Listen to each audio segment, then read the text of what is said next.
सारी सृष्टि देख रहे हैं ना, सारी सृष्टि जब खत्म होता है तो सारी सृष्टि ब्रह्मा में समा जाता है। ब्रह्मा समा जाता है विष्णु में।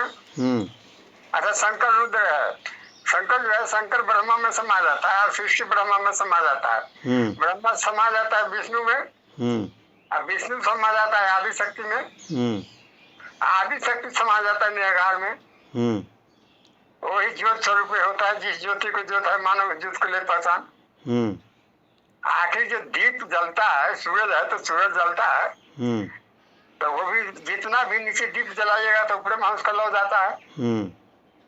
उसी तरह से आत्मा जो है परमात्मा को अग्रसर होता है, लेकिन बीच में हवा उसको मार कर बुझा देता है माया के तेल में पड़ करके। हाँ, तो सब है सब उसी का है और उसी का सब ज्योत है ना। वही कहा गया है कि जिस ज्योति का ज्योत है मानो, उस ज्योत को तू ले पहले पहचान।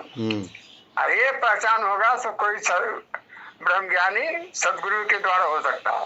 सही बात है। गया जी के बात के को जब आदमी सुने तो सबके दिल में आग लगेगा। तो आधा पागल है। आखिर अक्षर के बारे में तभी कोई नहीं जानता है। अरे अक्षर परम अक्षर जानते हैं जो है ना, जीने की राह पुस्तक है इसका, रामफल जो है ना, उसी का लिखा हुआ पुस्तक है ना, वही पढ़ करके वो सब एथिक किए हुए है। किताबा तो मेरे पास भी है। आखिर देखिए, जो किताब में लिखा, ठीक है, मानव आजकल वही मान रहा है। तो मान लीजिए कि जो बुक में लिखा, देखिए आज मानव के आज सारा संसार यही मान रहा है कि परमात्मा है, से कहीं मंदिर में कैद है, कहीं अल्लाह है तो मस्जिद में कैद है, और जहाँ भी जाइए सो कहीं है सो भगवान है, तो गंगा जी है, शक्ति है तो गंगा जी है तो गंगा में पानी में कैद है। इसलिए सबको जितना देवता है ना, सबको लोग मूर्ति में कैद करके रखा है। कितना सबको समझाया जाए, सब कैद करके रखा है। आप सही बोल रहे हैं कि ग्रुप में ज़्यादा देर तक तुम नहीं रहना कि सबको कैद कर रखा है। लेकिन परमात्मा जो है ना, सारी दुनिया तेरे बस में, तू भक्तों के बस है, परमात्मा किसी का बस में नहीं है।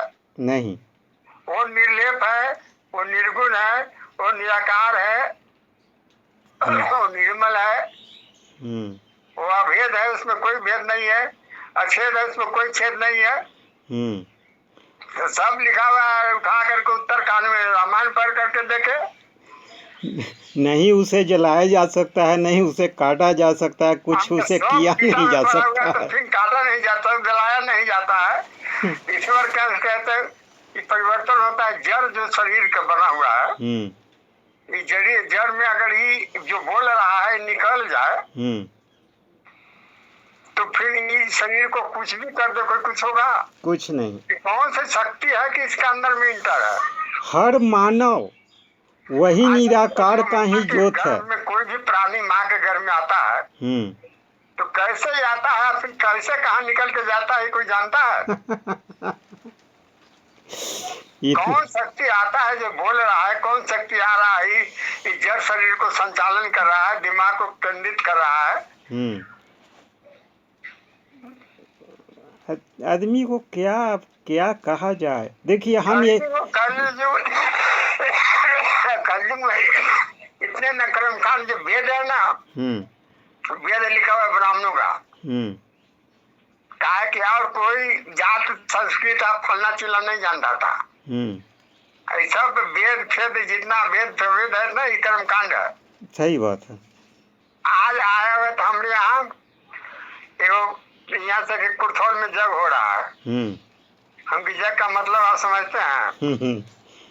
कौन का समय का कौन जग है? जग का सिस्टम आया था द्वापर में, तब और जग द्वापर में त्रेता में होता था। तब जग में विश्वामित्र जी जग करते थे, तो जाकर राक्षस वो तंग करता था तो राम लक्ष्मण को ला। द्वापर में भी जग नहीं, थोड़ा बहुत था, जग में कोई शक्ति नहीं रहा। कलयुग में तो कोई शक्ति नहीं रहा। कलयुग में तो साफ लिखा हुआ है कलयुग केवल नाम आधार है, सुमर सुमर बहुत पारा तो जग करके केकड़ा पार करे।